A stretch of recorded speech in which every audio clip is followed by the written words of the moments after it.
Speak this evening, if you could go over and fill out a form with Sheila, if you're looking to speak otherwise. And then if you do speak, just fill out the form and then we'll call you up in order up here. And then what you do is you just give your name and street address, and then you can make your comments. There's a time limit, I believe, Sheila, of 4 minutes or 3 minutes.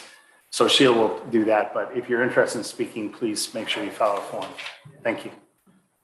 Now, the applicant doesn't have to fill out, right? I don't think so. I think you're the man of the hour, so. No, because we don't want to be here all night, right? So, no. Sometimes people carry on. The council, when the council does it, they can grant additional time, but sometimes you don't want to do that. So I would say if you could stick as close as you can to 3, 4, 5 minutes, that would be awesome. Because we have a lot to do tonight. So in addition to this. Hey, Sheila, just out of curiosity, did Summers have any interest in the open positions that we're voting on tonight? Did he express anything? No? Okay. Anybody else on, this is it, right? Other than Nate should be here. Oh, Nate, okay. Okay. He's not in the last area.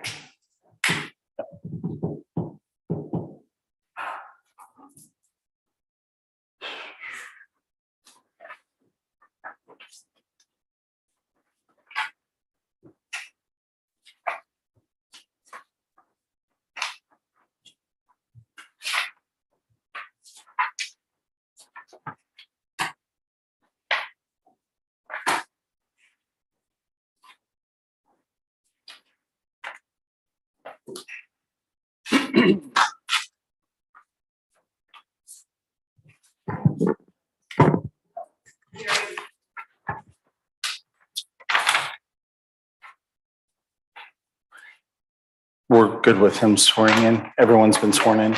Okay. Let me get it started and all that. Okay.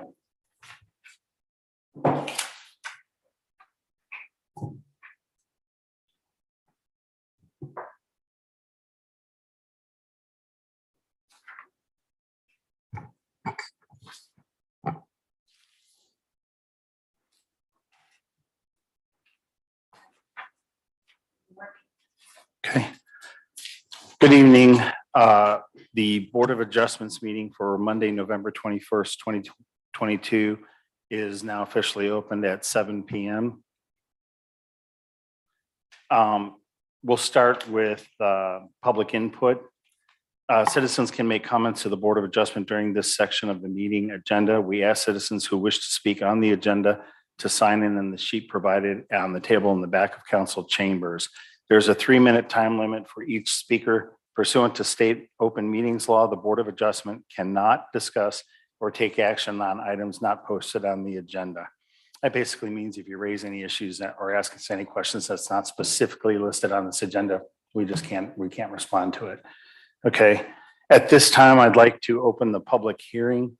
The Town of Copper Canyon's Board of Adjustment will conduct a public hearing for the purpose of hearing any and all comments regarding 1, the request from Stephen and Ramona Kudrick with regard to the property at 804 East Woodland, legally described as Woodlands 1 Block B as in boy, Lot 12, Town of Copper Canyon, Denton County, Texas, for a variance from the Town of Copper Canyon General Zoning District, Article 4, Section 4-04, F8 and F like frogs 12. The request for this variance from a minimum side yard setback and a variance from the utility meter limitation. By the way, I didn't mention the time. I don't believe 7:02 started public input. Okay. So at this time, public hearing is opened, and I believe you're the speaker. So please come up. And if you could state your name, your address, and then there's no questions from the audience. You can't question at this point. It's basically he's the gentleman. No questions. Okay, good. Steve Kudrick, 804 East Woodland Drive. It's my address. And in case I'll keep this short, cut this down a little bit for brevity. But my lady and gentleman, Board of Adjustment. Let me start by saying good evening and thanking you for the opportunity that you're giving me to elaborate on why I've requested the variance from general district zoning. Was going to go into a long disarray about all of my supporting staff here, but I won't. My sister, I mentioned her, she here from New Jersey. They moved several years ago. And then my neighbors all have their own interests.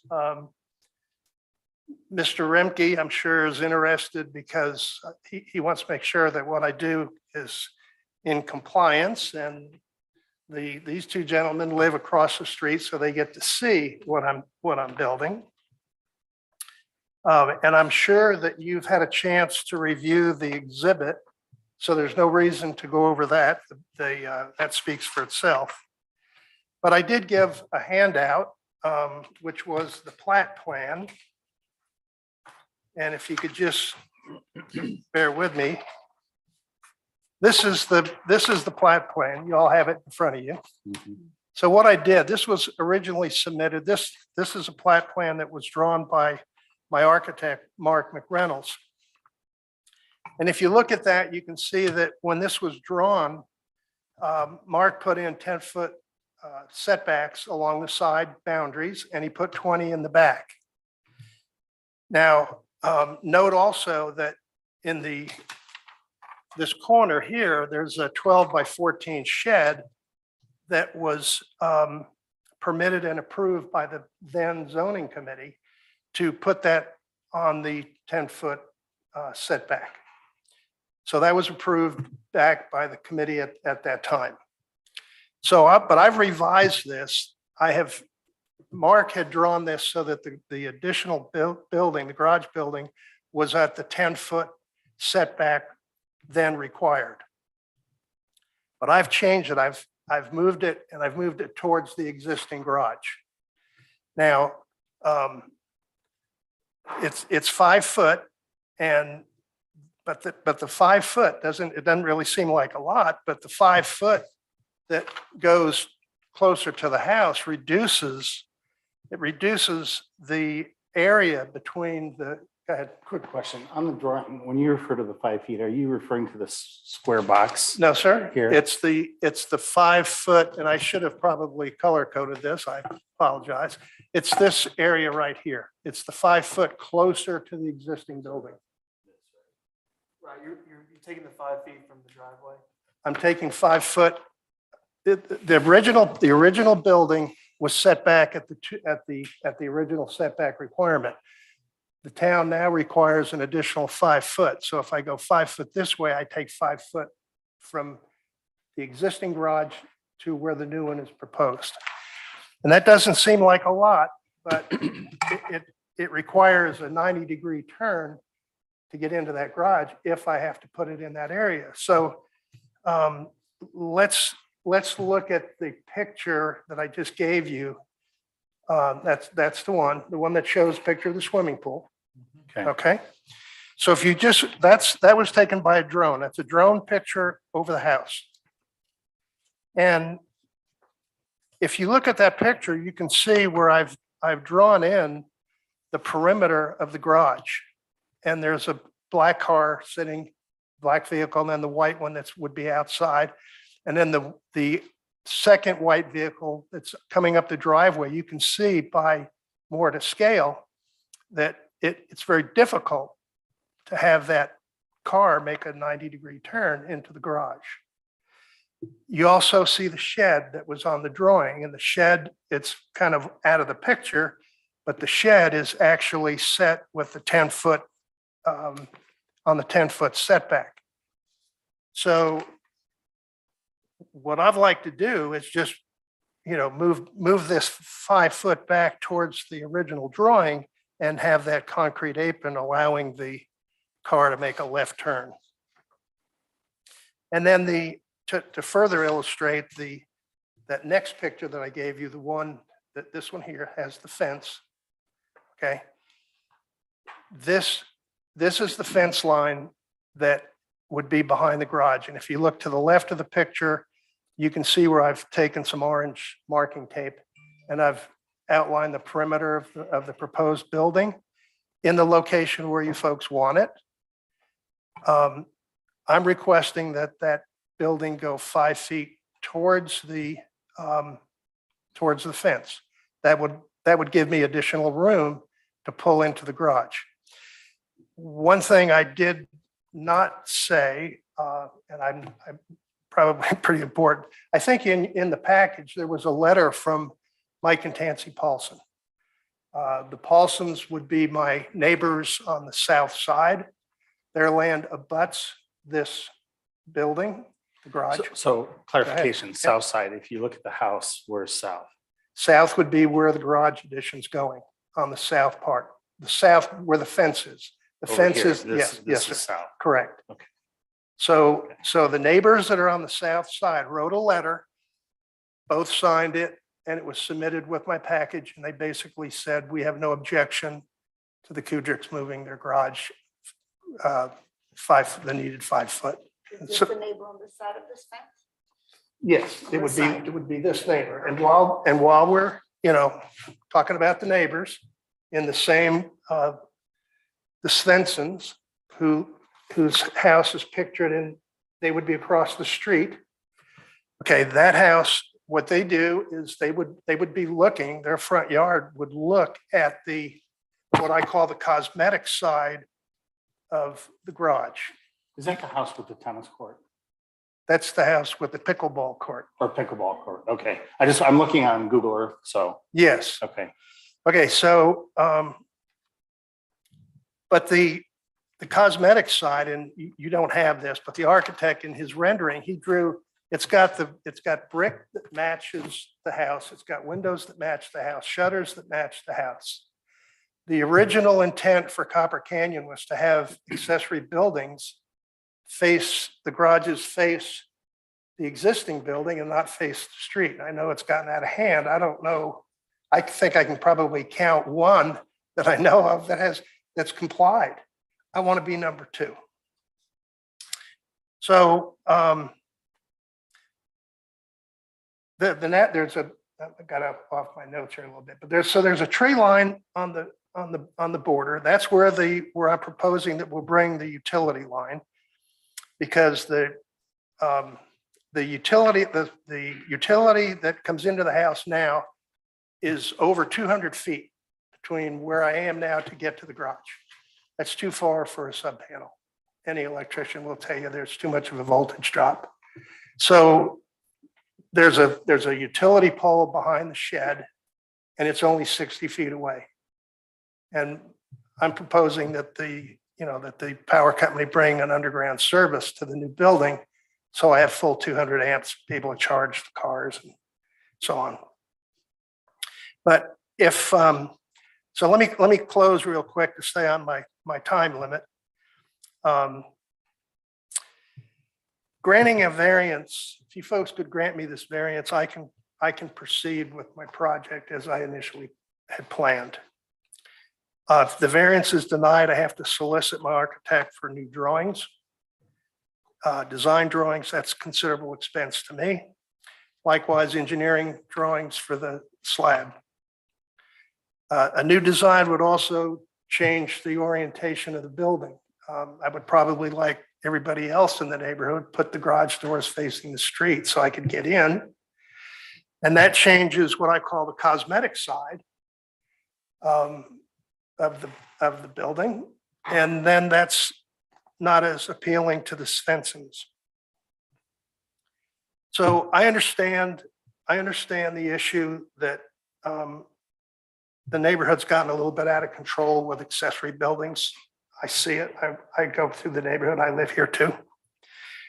And I understand that there's complaints from homeowners that, they're upset because these don't complement, these accessory buildings do not complement the homes in the neighborhood. Well, my intention is to complement my property. We did a front porch, 801, and it looks like it's always been there. It complements the house. We want this garage to do the same thing. So we want to complement the property, and we want to increase the taxable value of the property. So thank you for the time, and I hope that this additional information will help you with your decision to grant the approval. A quick question. Yes. What's the proposed building dimension of the garage? Excuse me? Dimensions of the garage you want to build? What's the size of it? 25 by 33. I think those dimensions are on that plot plan, the architect. Let's see, sorry. So we, would like to go with those dimensions, but if not, then I have to have the architect redesign. Make it. One quick question, when Yep. you, in your, and I have this for a little bit later, but you talked about a precedent and that the drawing had been done before. When was this drawing developed? I knew that question was going to come up, and I don't have the exact answer. Just spitball it, roughly what year? It's would you probably say about- 5 was years about ago? 5, 6 years ago. No, 5, 6 years 28, ago. it's like, the date on here looks like December of 2018. Okay, Is that, your eyes are better than mine. I didn't see that. I looked for it, I couldn't find it. Where are you reading that? I don't have great eyes. Oh, gotcha. Okay. Yeah, where do you see 2018? Like here, right below Oh, yes, Oh, yeah. very good. Well, I guess I was close on my guessing at Tell you, my glasses are Yeah, good, see, but they're he- not that good. it was about the same time we did the front porch addition. So we Okay. took off half the house. And so, because I And know the the precedent? ordinance, You said something about precedent too? You addressed. yeah, you, in your letter, you mentioned something I about had- precedent. I had just said, and that was that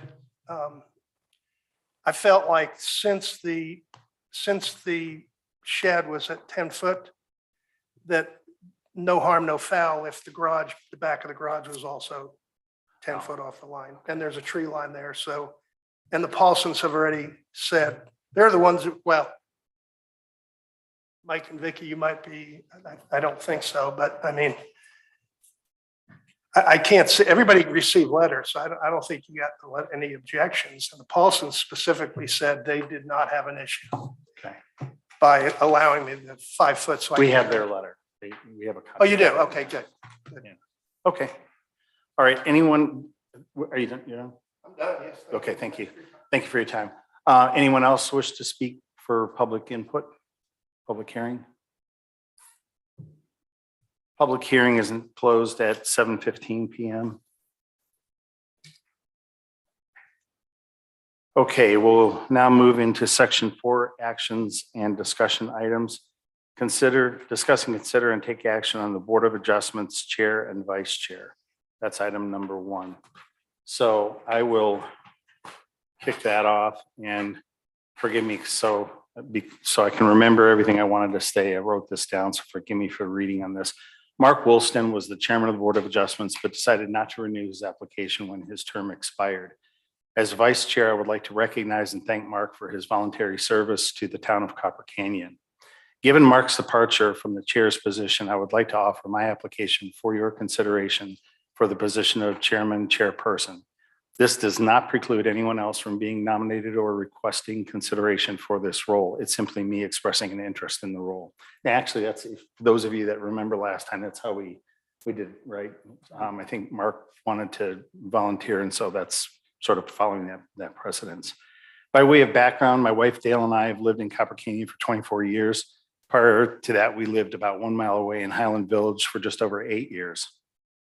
Dale and I have a son, Christopher, who is a lieutenant naval aviator and currently serving on the George H.W. Bush aircraft carrier in the Mediterranean East. In my professional career, I was a senior executive for several software and hardware companies at a national and global level. I was fortunate enough to gain a U.S. patent for work I completed with a very talented group of people. I retired early January of this year, thank God. Not that I didn't like working, but it's really cool to be retired. So by way of my contributions to the town of Copper Canyon, I served on the roads committee that eventually put roads improvement bond together with the town council on the ballot and converted Copper Canyon Road, Orchid Hill, and Chin Chapel from asphalt to a more durable, longer lasting, nicer looking concrete street. For any of you who have lived here for any length of time, you know that Chin Chapel, Orchid Hill, and Copper Canyon Road were a disaster, right? And Chin Chapel used to always have big cracks in it. It was awful. So the new streets, I love them. I served as a member of the Planning and Zoning Committee. I served as councilman from May 2010 through May of 2019, and I decided not to renew that. As a councilman, I was also the council liaison for the Board of Adjustments. In May of 2014, my family and I were presented with the Copper Canyon Citizens Award. Since May of 2018, I'm a licensed Air Force military auxiliary radio systems operator. Try to say it all at once. I'm also an authorized voluntary examiner and give monthly FCC amateur radio tests for first responders and other in the Denton County Emergency Services Building. Finally, I served as vice chair for this board since March of 2020. I humbly request your consideration of my request to be chairman of the Board of Adjustment. At this time, I'd like to entertain any questions you have for me. Otherwise, we'll move on to take additional nominations or applications for chair or vice chair. So anybody else would like to nominate or for chairman? Crickets, no other nominations. I got suckered into it. All right, so we have to take an official vote, eh? Okay, so is it a roll call? Make a motion.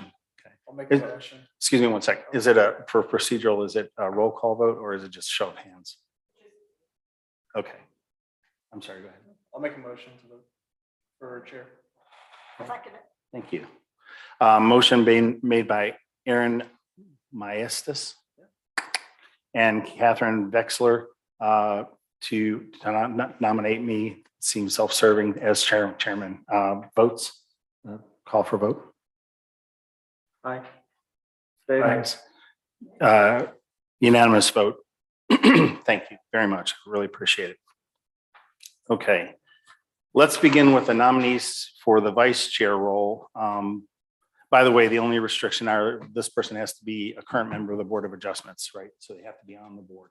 So here we are. And then Mike Summers he's the only one that's not here, eh? Yeah. I have it. Yeah, I think that, oh, I'm sorry. Langston. Yeah. So Langston and Summers are other two people that could be considered for vice chair as well. So would anyone like to nominate or discuss a possible vice chair? And one more point of clarification, I would do it for the current members and the alternates, you'll get your chance whenever you move up to. So that leaves Yes. these two. Okay. Those two or Nate or. Nate or Mike Summers. Recommendations? More questions, I guess. Okay. Can we discuss this a little bit? Absolutely. Yeah. With two individuals not being here tonight, does that need the protocol to have a discussion with when all parties are here, or at least majority versus two? So I would add to that I had kind of a similar question, and you remember our renomination or whatever you call it by the council that came up in September for those of us that expired, right? Did you Right. expire in September? No, I'm You going did. to expire next year. Next year. Okay. And how about you? Just re-up. Okay. So you're Sworn re-upped in as moments. re-upped as an alternate though, right? So okay. So, and then we waited to get it on the agenda. And of course, the only time we can meet is when there's an issue, and we may not have an issue for, I don't know how long. I think they were also given notice that we were going to be talking about this tonight. And I'm not sure. I don't recall. Did anybody throw their name in the hat or talk to you about it? No. So they were technically given notice if they were interested. So unless you two say not interested, because you're the only two that qualify. If you say I'm not there, that's okay. We could kick it to the next session.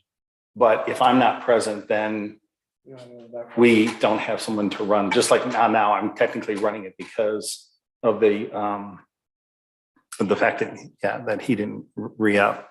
So what would you like to do, Catherine? I cannot fully commit to that at this time. Okay. So I nominate. Aaron? Okay. Thoughts? Well, you're brand new, so. Yeah, I think it'd be nice to hear from Aaron about his ambition to do that. Okay. Are you, any questions? No, Aaron? Would you I'm like on team Aaron. I mean, I'm happy I'm happy to take over as vice chair. I've been on this role for 2 years. It's a very humbling experience to sit in and listen to these type of topics. And I understand that we're all neighbors here and we have to figure out a common ground at the end of the day. With that being said, I still would definitely need to work with Dave a little bit on just the refinement of how to run a meeting, because to your point, we've only had 4 or 5, I think, in my 2-year term, but I would be honored to take that appointment. Okay, so a motion has been made to nominate Aaron. I will second that motion. So now we have to take a vote. All those in favor of Aaron being vice chair? Aye. Aye, unanimous vote. Motion carries. Welcome, Mr. Vice Chairman. Thank y'all. All right.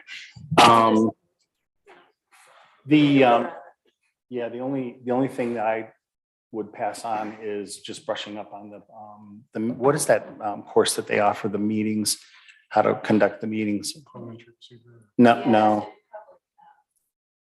I forget the official name of it, but Texas offers. Yeah, there's a series of courses that talk about what you can and cannot say, and sort of along the lines of parliamentary procedure, but that I would brush up on, because that'll just tune up your skills. Yep. But I will say that I worked with Aaron for a very long time, both when he was a citizen listening to us on council, and he's always been just a super, super great guy with input. He's very honest, he's very direct, he's not afraid to tell you what he's thinking, which I do it, but he does it in a far more diplomatic way than I probably do. I'm a little right down the middle. So anyway, I think you're a great addition, and I look forward to working with you. And if there's anything I can do, let me know. So Appreciate it. all righty, good deal.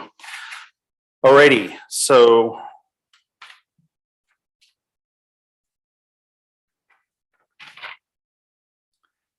item number 2, discuss and consider and take action regarding the minutes of April 18th, 2022 Board of Adjustment meeting. If you've had a chance to take a look at it, motion to approve, amend, or comment on this item. April 18th. I'll make a motion to approve. Second. Motion to approve the April 18th Board of Adjustments meeting. Notes made by Aaron Maestas and Catherine Beck, seconded by Kathleen Vexler. All in favor, aye. Aye. Unanimous vote.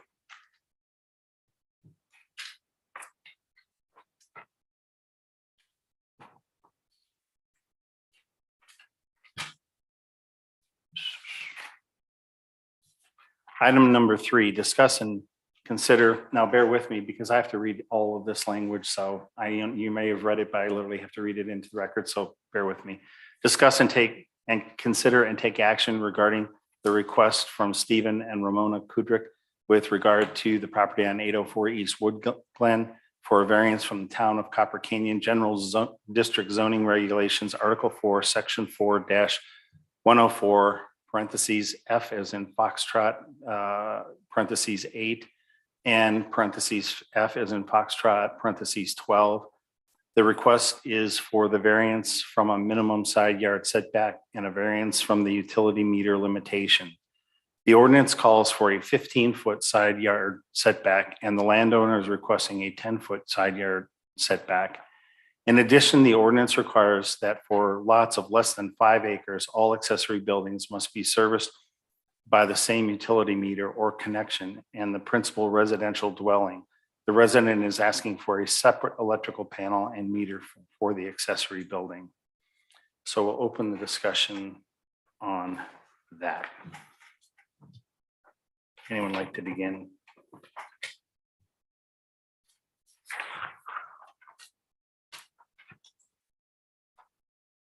If you have additional questions, we can address Mr. Kudrick as well, right? You can. In regards to the extra panel for the house, you mentioned that if you go to 200 feet across, it gets lower voltage and you had to go from the power line, correct? Yes, I think underground wire is not a licensed electrician in Texas, but I did work as an electrician in New Jersey. When you bury wire, if you go over, I think about 150 feet, Isn't that the max you can go before you start with voltage? And if you look at that picture, drone picture, there's where the two lights on the north side of the house, there's a little gray spot between those two pictures. The best way to get to that, to the new garage would be through the front yard and then towards that fence. Well, that's well over 200 feet to get there. The voltage drop would be such that it would work. And with electric cars being in the future, to be perfectly honest with you, if I can't put a panel in there, I'm not going to build it because no one would buy it. If you wouldn't buy it, if you had an electric car and you couldn't charge it, you wouldn't buy it. Yeah. So, and the other thing I Mr. think Peter, would you mind going up there and speaking into the mic? I'm sorry, Thank you, no, that's okay. start over. No. Here's something that I would really suggest, regardless of the outcome of this meeting. There's a liability issue for the town on this panel. I understand the 5 acres and I understand what you're trying to do. But if you overload by putting a sub panel 200 feet away in my accessory building, you're going to overload my main panel and it could potentially cause a fire. So a good black hat attorney would come back and say, well, that was, that's because the town insisted that they use a sub panel. That becomes a liability. I checked that out with your attorney. I would change the language of your ordinance to come up with something, have an attorney look at it.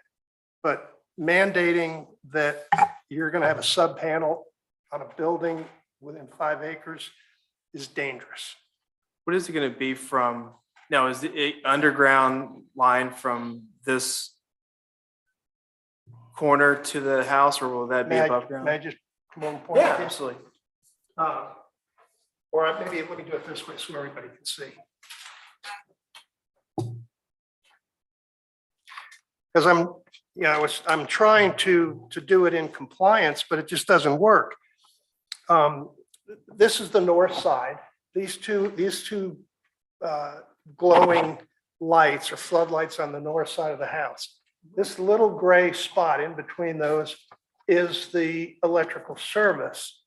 There's an underground wire that goes from that service, 200 amp, and it travels across the yard to a utility pole at the, when you look at the plat, it's right at the corner.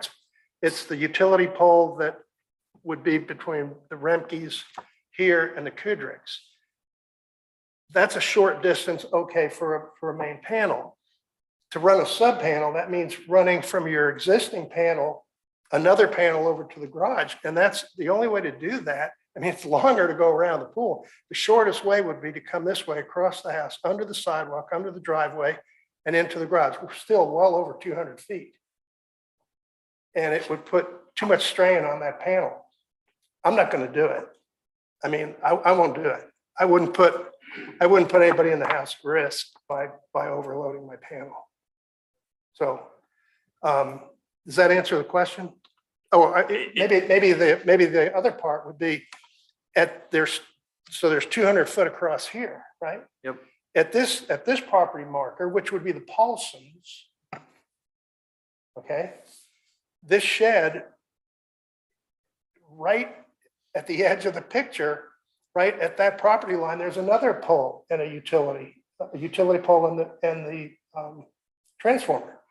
So the power company, CoServe, what they'll do, because they already did it for the Paulsons, they'll just put a transformer on that pole, come down with underground wire 60 feet to the back of this building and put in a 200 amp service. Does this have power right now, the shed? That one is powered from the existing panel, but it's not 220 volt. It's a light bulb. It's a light bulb.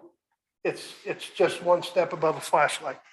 Certainly within what I would call degree of safety. But the other one, I won't do it. It's just too risky.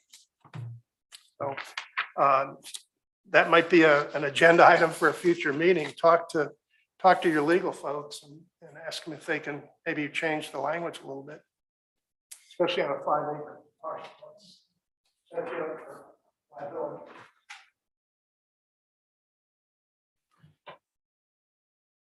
Any other questions? I'm not sure what the distance would be if you ran the service from the existing meter through the attic of the house and down the side of the house to the garage. Does that change the distance? Even worse. Well, not distance wise, It but could be direct, but it would be probably, I'm guessing 200 foot less 50, maybe 150. okay. But that's as the crow flies. And you're still gonna have to go up into the attic, across and down. I wouldn't put it inside, I wouldn't put it inside of that. I'd want it underground, minimum 18 feet.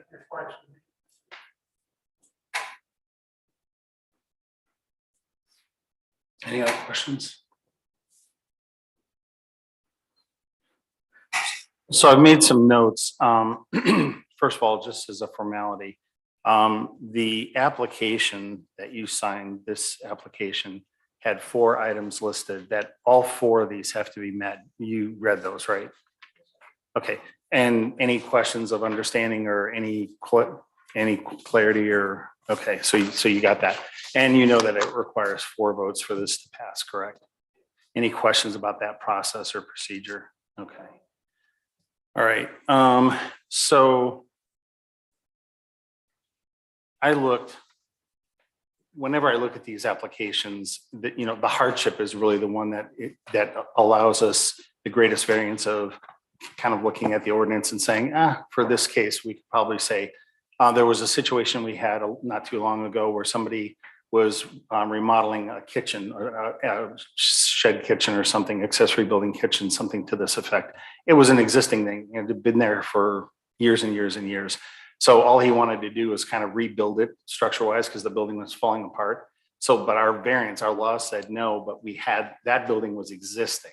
So that was the hardship would have been our laws changed or our ordinances changed, and therefore he was not allowed to do that when in reality it was an existing structure. So you see how sometimes if we have to issue a permit or something to that effect, and that's a loose memory example, but it's something where we would say there's a reasonable, you know, that was reasonably there. So we could probably see something to that effect. When I read the application, I will admit I could not tie all of your points to the 4 points to make the case. So I was wondering if I could impose on you to look at those 4 items and then look at your exhibit and help us understand how each one of those 4 points, which statement in your exhibit maps back to it. But I could see maybe 1 or 2. And the other thing is I tried to do my homework for what it's worth for this group. The first thing I questioned was you wanted a 200 amp service and you said it was for 2 electric cars. So then I asked myself, well, 200 amps, I mean, I'm not an electrician either, but I've done a lot of remodeling on my own home. So I know we have 4 electrical panels. So I'm with you on the electrical panels. I get it, right? But 200 amps is a lot of amperage, right? So I asked myself, what would require 200 amps? So I looked at Tesla. I'm not saying that you said you had a Tesla, but I looked at Tesla because they're the best example I had. The largest vehicle they have and the longest performance they have, they say they need 60 amps, okay? So 60 times 2, 120, still have 80 amps left over. Then the second thing I did was why a 200 amp panel when normally houses have 100 amp panels? That's from just the Better Homes and Gardens recommendation. Bear with me. I'm just trying to show you that I did some homework to try to understand your case and try to really understand what we could do for you. And so it is the standard recommendation. It's a 100 amp panel generally in homes. Better Homes and Gardens recommendation, and National Electrical says that. However, because of electrical cars and some of these bigger things that are drawing just a bunch of power, they're now upgrading, and they say newer homes will probably put in 200 amp panels. So, okay, got it. Now you say 2 cars, that makes sense. I like the point about it makes your house more resellable. I couldn't agree more. Homes that were built years ago, that's probably something people consider nowadays. You have to put that in. So from that standpoint, that hardship, as far as running the electrical panel, that might be something that, resonates slightly. But the other part about the 5 feet and all that, the extra 5 feet you're asking for, I couldn't make that tie. So again, my request is if we could go to the 4 points that are in the application, this application, and then just take your exhibit and just help us understand which ones tie to which of the 4 items so that we can understand what your case is hearing from you. And then we can ask questions. Are you talking about the exhibit that I presented? Yes, sir. Yes. Well, not today. The exhibit that you submitted with it says Exhibit A. Bear with me. I got to find this. Yeah, those were. Yeah. Those were explanations. This one. Okay. Yeah. So you have 6 items on this explanations. Okay, so the first one, the point I was making is that the storage building I had submitted a request, a building permit. It was approved, it was inspected, and then it was. I'm sorry, timeframe is what? Is it that original one from 2018? Or No, is it no, no, recent? no. We bought the house in 2000. It was shortly thereafter that we put in the metal storage. So building. the building permit that you're speaking about right now is from early 2000 era. 2002, maybe. Okay. 2 years in. So the setbacks then, maybe I'm not totally understanding what the drill is here, but the metal building's attached to a concrete slab, so it's permanent. The insurance company, the last hailstorm, it was damaged, so it's going to have to be rebuilt. But I'm not to deviate from the. I may change this because I could very well be changing my garage, depending on the outcome of this meeting. So item number 1, which of the 4 does that tie to? Well, I don't have that item 1 right in front of me. Your exhibit, you mean? Are you talking about this exhibit? No, I have that, but It's this right here. The application. The application before okay, items. so To get us over the hump of saying, because it's got to be hardship and it's got to meet all 4 of those criteria. So to Okay. get us over that hump, that's what I'm trying to say. Okay, how does this map? Which one of that item number 1, just item number 1, that paragraph, does that map to any of these, or is that just solely informational? I didn't tie any of these explanations directly to these 4. So the burden on us is we literally have to prove that you have a hardship that we can understand. And the hardships are explained on the application. These are the 4. And so when you submitted this exhibit, this is we can't take verbal input from others or so forth. We have to look at your application and consider the information here. So literally what you submitted, the pictures, by the way, definitely helpful. I think your explanations are very helpful. But what we need to do in order to properly vote is we need to look at each of your cases and say, yeah, that passes item number 1 on the application. At the end of the day, and if it's just an informational, let's say this first point, purely informational, you applied for a building permit in 2000 and didn't pursue it. That's cool. That you can just say that's informational. Then we go on to number 2. And what we have to do is go down this list because I literally, and I consider myself a fairly, good reader. I could not come up with, I couldn't say this one ties to item B on the application. This one ties to item C, in which case, at the end of the day, if I can't tie, I might have found 1 or 2, but if I can't tie support to all 4 of these, then by law and by procedure, we can't grant the variance. We're not allowed to grant the variance. So, but by explanation, that I guess that's what I'm trying to say here. The reason that I came in and was thankful to have the opportunity to explain, the all the design initially was done according to what Town of Copper Canyon wanted. So I complied with that. Yeah.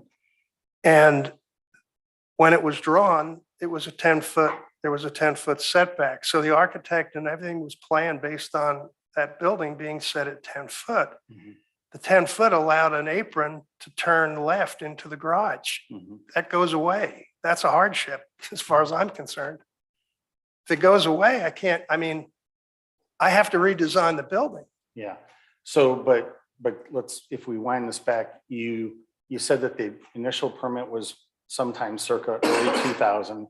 Then the drawing was, No. That was just for the shed. okay. That was for the shed. Oh, I'm I see, sorry. with the setback. So again, I'm just trying to, I was trying to give you information.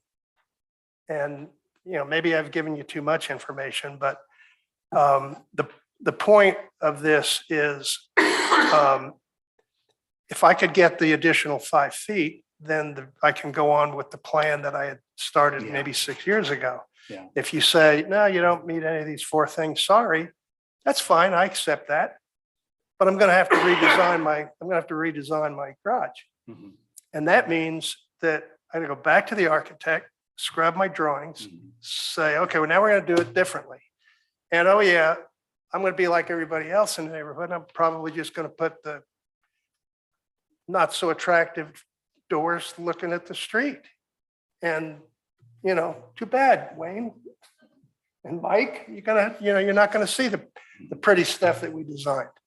Mhm. But that's okay. You certainly have that, you have that right. And I totally understand this. Mhm. So, and it's fine. You want to reject this? I'm good with it. I'll go back to the drawing board. Actually, what I'm trying to do is honestly make as good an attempt as I can without just, we have to have a support. We have to point to for the town council and the P and Z changed ordinances. Yep. And like I said, being on the town council, I know we changed a lot of ordinances since I moved here 20 some odd years ago, right? Since 98. So I can tell you that we did that because of all the things that have been growing on around us. When I lived here, there was nothing but farmland around, right?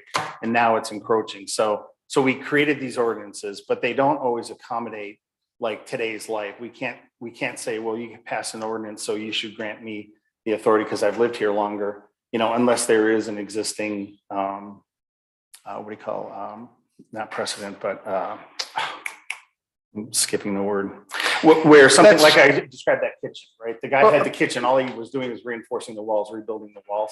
So it was a legitimate case where it was already a building. So what I'm trying to do is literally trying to help see how to bridge your statements, which we can only go on this. We can't make it up. We can't. No, I understand. We can only go on this. And if you take this. As I said, the document speaks for itself. Yeah.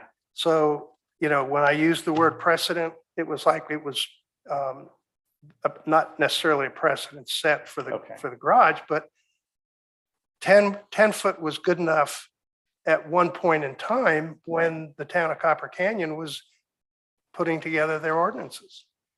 And at the time I was doing all of my design work with the architect, we complied with all the information that was put forth to us, Yeah. meaning 10 foot. So, it's special circumstances. I've got, the way that the property is, the drainage runs from the northwest to the southeast.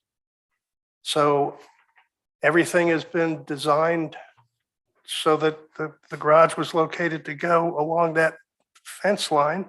I think the Paulsons even put in their letter, the way this design was done, it helps their drainage. Right. Keeps the drainage going towards the front of their house, not on the back patio, so it goes in the house. So they liked what we were doing. But So again, if it doesn't fit, yeah. it doesn't fit. I accept that. No hard feelings, no harm, no foul.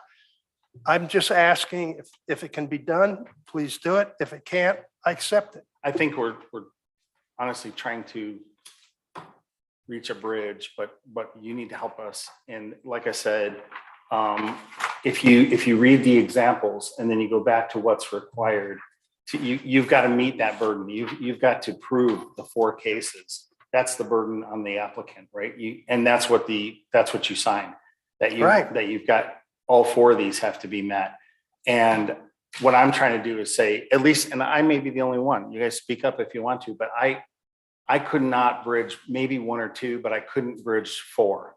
And that's what I'm saying. Help me as best you can. I'm not looking to turn you down. So, no, that's good. So what I hear you saying is that my explanations that I submitted as Do the not exhibit, support these.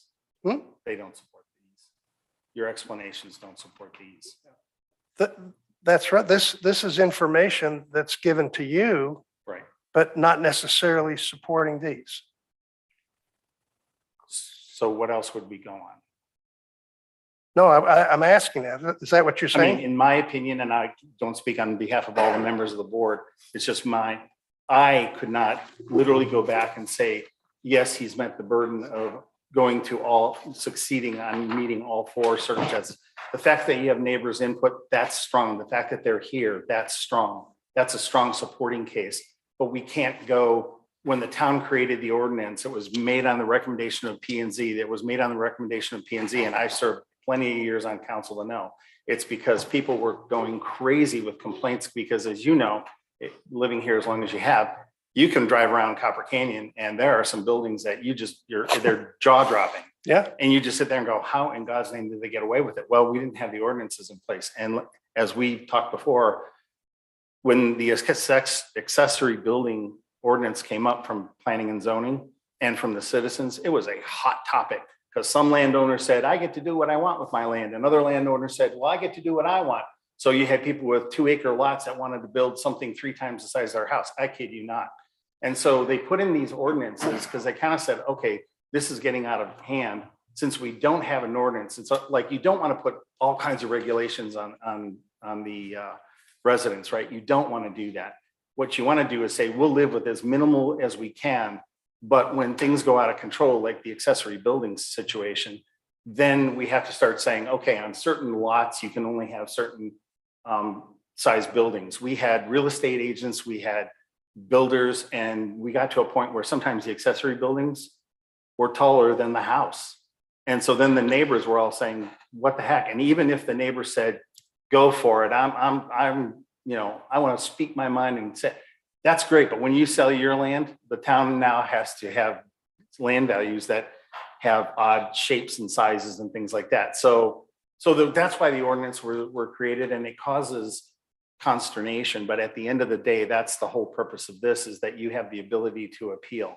But we cannot legally, we cannot say, oh yeah, thumbs up, you're a great guy, we love you, because, and not have the support. If we end up taking this, getting challenged, we have to say the reason I voted yes on his request is because I looked at item 3, 4, and 5, and I found that to be a hardship. And so that's. You're talking about 3, 4, and 5 in this paper. Well, I'm making it up. I'm just saying. Or whatever. I mean, Yeah, I'm just saying that I more or less have to come back. We all do. We have to come back and say if we're challenged by even the council or P&Z, or if it went up higher, we have to say, why did you vote on that? I voted on that because when he submitted this list of exhibits, I thought he had a good case for this item mapped to this item number 2 mapped to some, this has to support. And we're not allowed to, think or create something that's not submitted. You follow me? So that's why we have you here to answer questions on it, but we can't create something that's not in the packet. And right now, I personally, not again speaking on any of the members' behalf, because you got plenty of people that could vote me out, right, on this topic. But I personally did not see the tie. And that's the part that I'm saying, help me find that tie so that I can get you over the hump. Yeah, Can I ask you a Yes, ma'am. question that maybe it'll help answer? So the reasoning why you have this addition, this garage in this location is because you wanted to face opposite your other garage, is that correct? correct. Okay. It's what the And you're town asking initially for- wanted. Right, and you're asking for separate service. Correct. The situation here is that currently you want to place this building closer than what the side back is allowed on the ordinance. Is that correct? Today's ordinance, yes. Okay.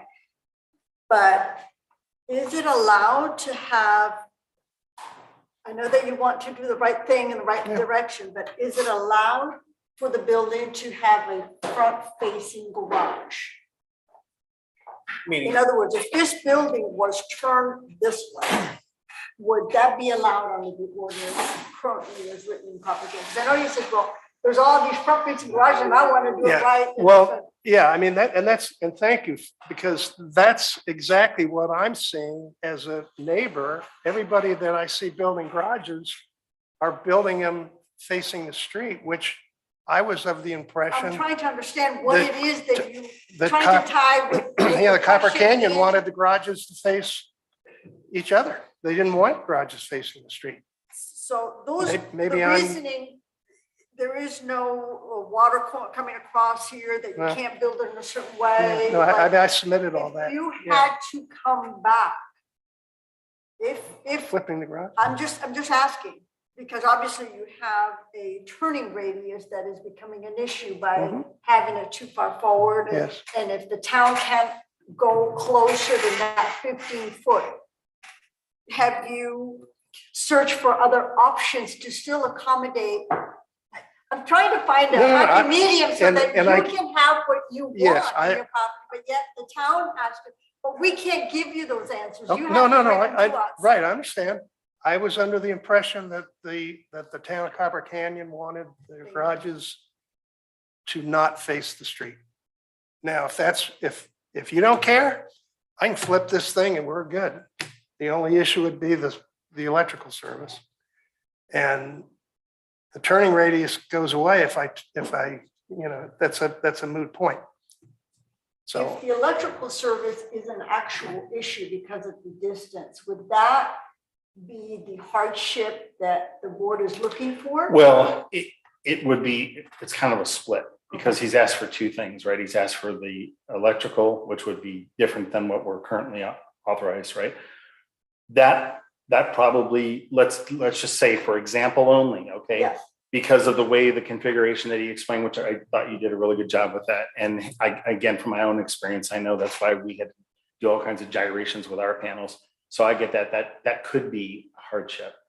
The second thing would be the building itself. What's the hardship? There, we don't have anything that's showing hardship for the 5-foot easement to be relieved. Now, question from a process standpoint, can we split the request and approve? Okay. So we could technically, and that's what I thought was, that's where I was going. That's exactly where I was going. So like, and again, only speaking on myself, not on behalf of the other members. I totally get the panel and extra runs and all that stuff. I had to have it done. So that resonates with me. And that I tied back to a point that, in my opinion, is a hardship. So I would be inclined to, if I was voting, I'm not going to vote unless these guys split, but I would be inclined to grant that variance, right? As far as the building is concerned, I can tell you, I wish I had a nickel for everyone that since that policy went in place says, I'm the exception. You guys put this in and I had plans to do it. And it's like, unfortunately, as the town evolves, I think you're going to find, as much as we try not to regulate, we're going to be forced to, because that you don't regulate, people will take advantage of. If we said, if we don't regulate that the house building materials have to be X this and the pitch on roof has to be X that, you will come up with a collage of things that look very, very strange. So that might be where we're headed, right? And again, that's fine. You nailed it. The turning radius is the hardship. The fact that I'm going to have to go back and redesign, that's a monetary hardship on me, but it is what it is. I have another question. Okay. So I see here on the building that you Mhm. have is 33 feet deep.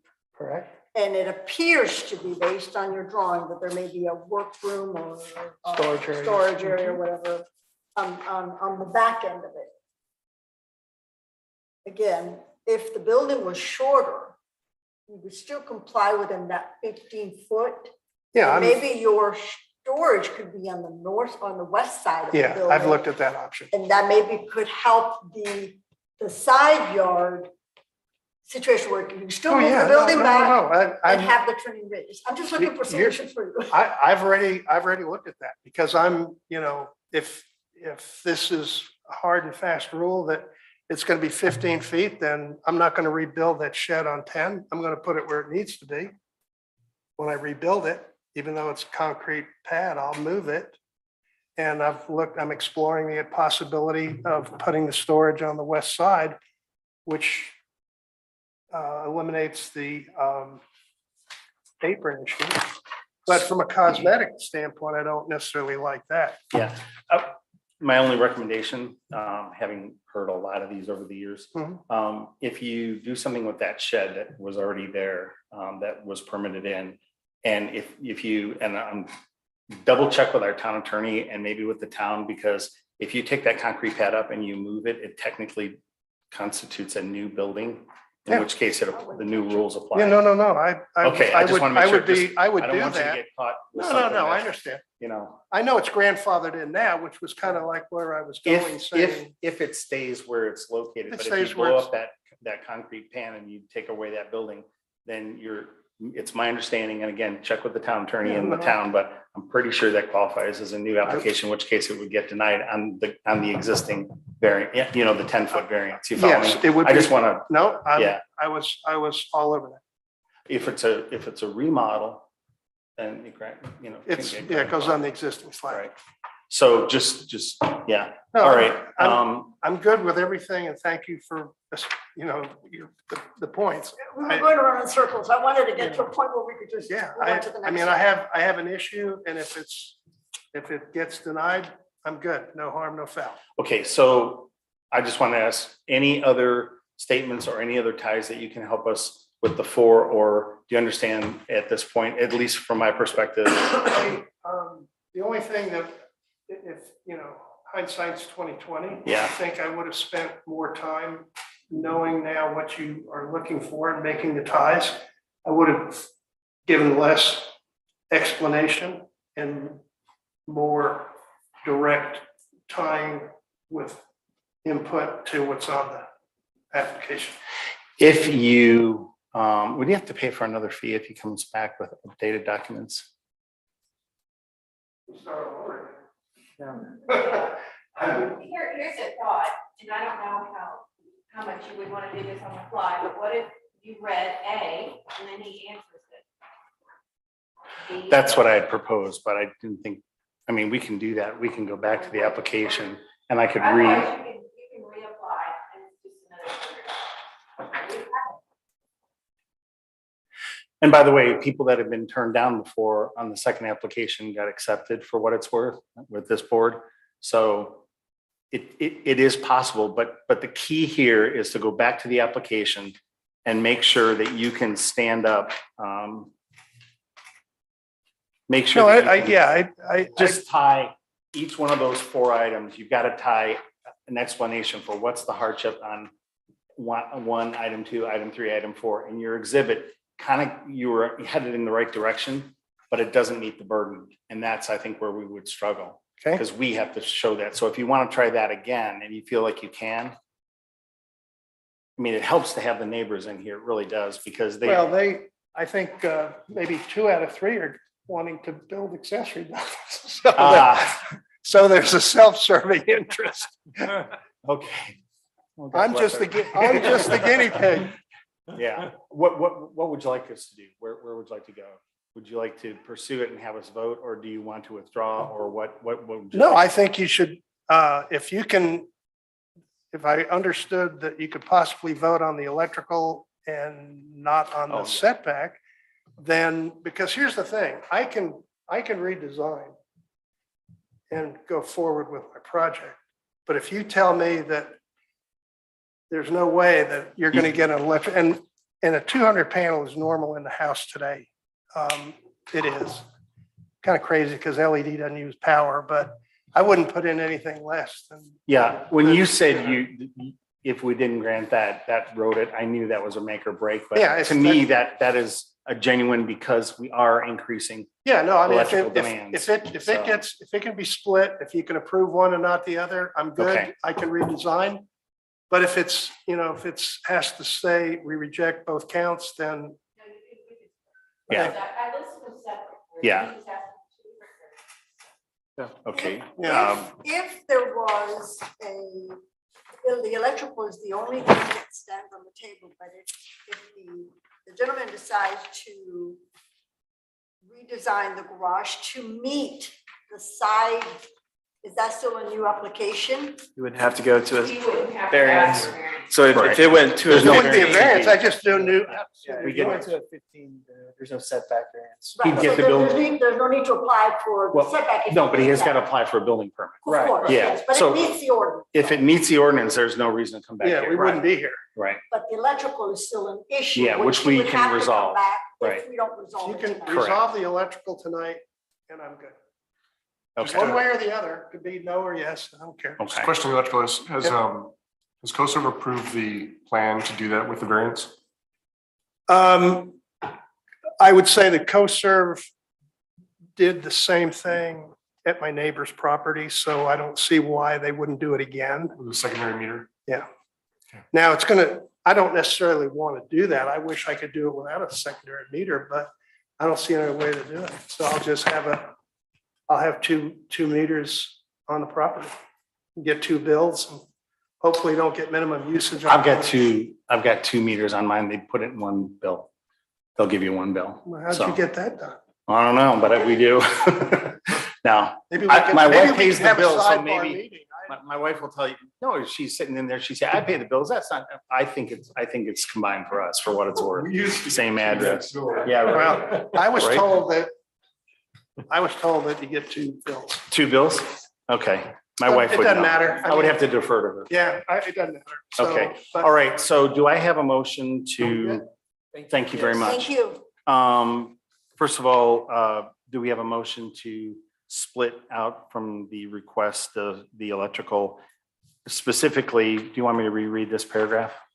A motion to split, No, we don't have to really motion to split, just say motion to approve or deny part one or the electrical. okay. Let me do it in order then. Motion to approve the ordinance calling for a 15-yard side setback. The landowner is requesting a 10-foot. Motion to approve or to deny that. Vote. I'm sorry, could you repeat that? Yes, motion, I need a motion to deny the ordinance that calls for a 15-foot yard setback. It's kind of done in reverse so that when you vote, you say the ayes. So if you say aye, you mean you're denying it. If you say no, then you're approving it in what you're And requesting. you're denying me a 10-foot setback. Correct. Variance request. Is there a motion? Okay. Motion to deny the ordinance calling for the 15-foot variance has been made, seconded. I will second that. Seconded by Aaron. The ayes, voting ayes. Ayes to deny. Aye. Okay, deny, unanimous vote. Motion to deny the variance for the additional electrical panel. Deny Do you want to or grant? grant? Motion to grant the additional electric panel. My brain is reversing, so yes, to grant, my apologies. To grant, this is after 1,200 miles of driving that I just finished yesterday, so I do apologize for that. Motion to grant the exception for the electrical panel, the 200 amp electrical panel that was requested. Motion, I will make a motion to grant the extra panel for 200 amps. motion by Aaron Maestas to grant the variance on the electrical panel, seconded. I second it. Catherine Vexler seconds the variance. All those in favor say aye. Aye. Unanimous vote. So the electrical panel's approved. Okay.